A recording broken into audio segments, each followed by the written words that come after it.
বাঙালি জাতীয়তাবাদের নামে শেখ পরিবার দিল্লির আধিপত্যবাদ যেটা করেছে, সাডেনলি আমাকে ৭১ থেকে বিচ্ছিন্ন করে ফেলছে। এর আগে আমার কোনো হিস্ট্রি নাই।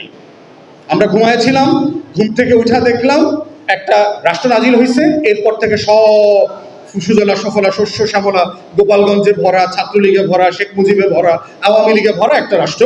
এই রাষ্ট্রে আমরা এখন সবাই প্রজা। এই আমার গল্প শুরু।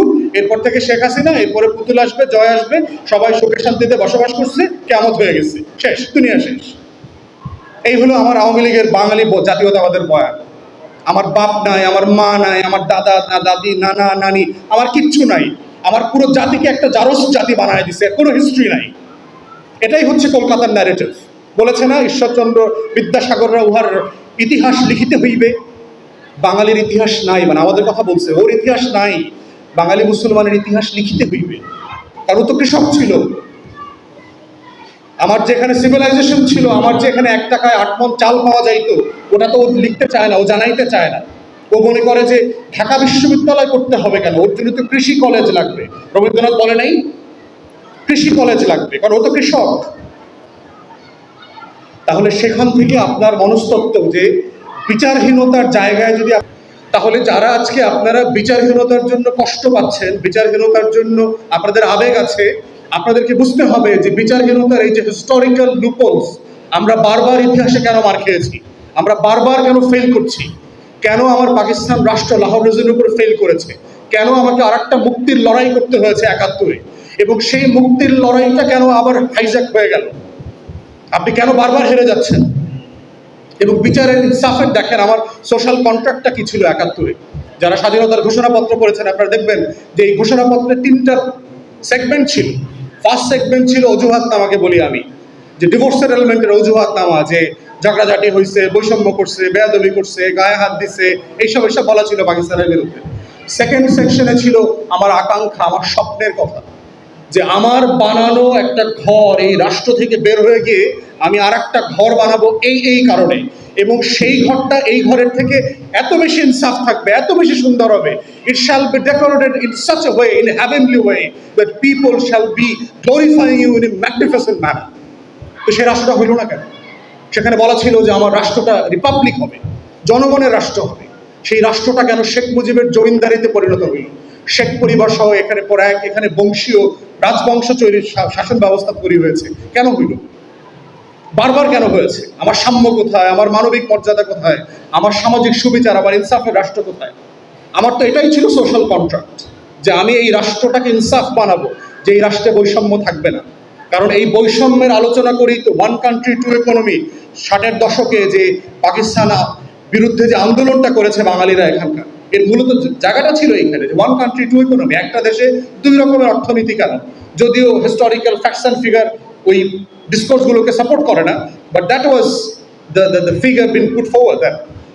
তো এই হিস্টোরিক্যাল জায়গাগুলো আমাদের তরুণ ভাই বোনকে বুঝতে হবে, যে আপনারা যারা 24-এর গণঅভ্যুত্থানে লড়াই করেছেন, যদি ওই ধারাবাহিকতা বারবার বোঝেন, হিস্ট্রি কেন কোরআনে দেখবেন আল্লাহ তাআলা কোরআনে হুকুম কত দেখেন, আপনি কোরআনের অলমোস্ট 50% হচ্ছে হিস্ট্রি, গল্প, কিচ্ছা, এই নবীর গল্প, ওই নবীর গল্প। কেন বলছে এগুলো?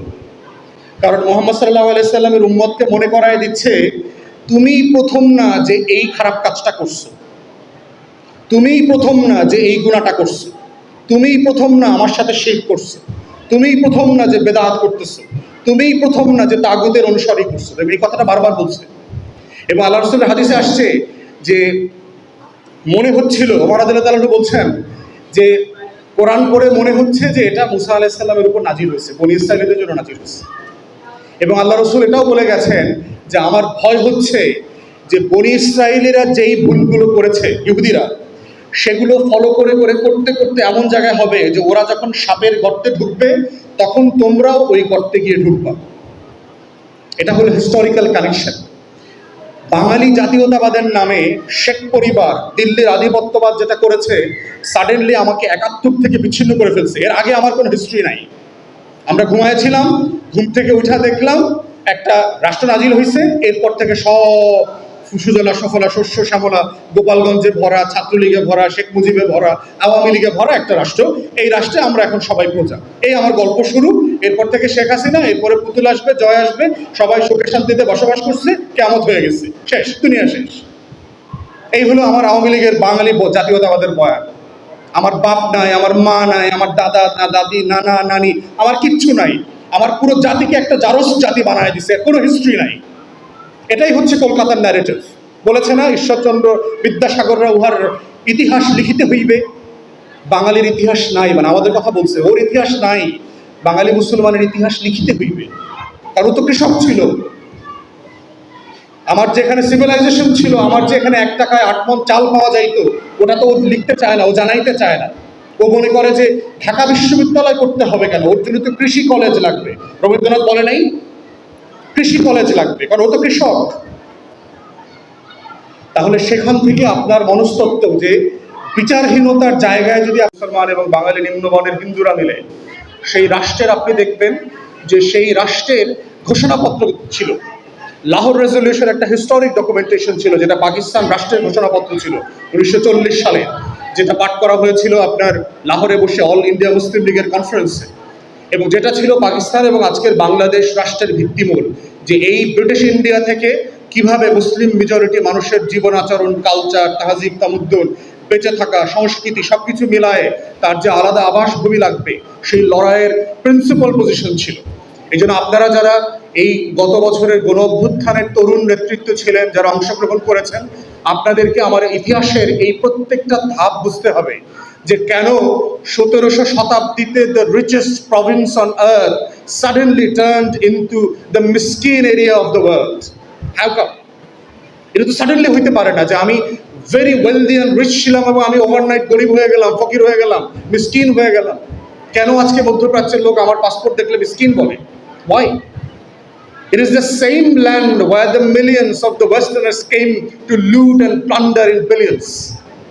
লর্ড ক্লাইভ যখন আপনার 1757-তে 23শে জুনে পলাশিতে এই বাংলার স্বাধীনতা ছিনায় নিল, এর পরের দিন সে তার হিস্টোরিয়ানরা লিখেছে, তার বাটলারকে বলছে যে I fear whether I'll be able to walk through the streets and bazaar of Murshidabad, যে আমার ভয় হচ্ছে যে আমি এর পরের দিন 24শে জুন আমি মুর্শিদাবাদের বাজার দিয়ে হাঁটতে পারবো কিনা। ওয়াই? কয়জন সোলজার ছিল? হোয়াইট সোলজার 900-র মতো, 950-র মতো ব্রিটিশ সোলজার ছিল।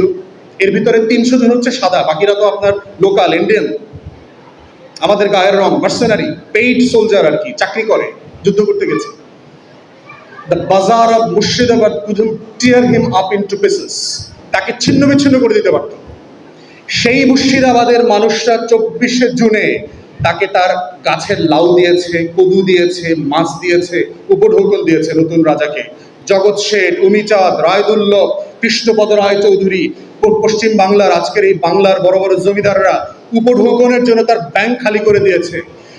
হিস্ট্রিতে আসছে লর্ড ক্লাইভ পরবর্তীতে যখন ইংল্যান্ডে ফিরে গেছেন, 2টা জাহাজ ভর্তি করে শুধু গোল্ড নিয়ে গেছে। একটা চোরের জাতি, চিন্তা করেন, ব্রিটিশ লুটার্স, এত পরিমাণ গোল্ড সে নিয়ে গেছে যে তার চুরিকে নিয়ে ব্রিটিশ পার্লামেন্টে ইনভেস্টিগেশনের কমিটি পর্যন্ত হয়েছে। মানে চোররা পর্যন্ত সারপ্রাইজ হয়েছে, how come you manage to loot such amount of gold. মানে আপনি ডাকাতি করে লুট নিয়ে গেছেন, কিন্তু সব ডাকাতরা সারপ্রাইজ হয়েছে যে কি ব্যাপার, তুমি 2 জাহাজ ভরে গোল্ড নিয়ে আসছো, এটা কিভাবে সম্ভব? এটা ইনভেস্টিগেশন করতে হবে, এটা তো নর্মাল ডাকাতির মধ্যে পড়ে, নর্মাল চুরির মধ্যে পড়ে না, তুমি কি করছো আসলে? মানে আপনি চিন্তা করে দেখেন যে হাউ রিচ উই ওয়্যার। সারা দুনিয়ার রিচেস্ট প্রভিন্স ছিল বেঙ্গল। মোগল এম্পায়ারের গ্লোবাল জিডিপি ছিল 28%। বেলাল কারেক্টলি বলেছে 12.5, 13, 14 বিভিন্ন হিস্ট্রিতে আসছে, এই 13-14% আসতো বেঙ্গল থেকে। স্পাইস ওয়ার হয়েছে এখানকার। বেঙ্গলের মশলার কন্ট্রোল কি ইউরোপিয়ানদের হাতে থাকবে না চাইনিজদের হাতে থাকবে, এইটা নিয়ে যুদ্ধ হয়েছে। That rich we were suddenly কি হইল? এবং আপনি সিম্পলি ওয়েলদি হতে পারবেন না, রিচ হতে পারবেন না যদি ন্যূনতম 2-3টা জিনিস না থাকে। আপনার একটা প্রশাসনিক কাঠামো থাকতে হবে, একটা জুডিশিয়াল সিস্টেম থাকতে হবে, একটা ট্রেড বেচা কিনার একটা বন্দোবস্ত থাকতে হবে, কিছু কমন শর্ত আছে, এটা ছাড়া আপনি এটা করতে পারবেন না। তো এটা ধরেই নেওয়া হচ্ছে যে once you are the richest in the world, certainly there are provisions of administrations. তো কিভাবে এটা হয়ে গেল?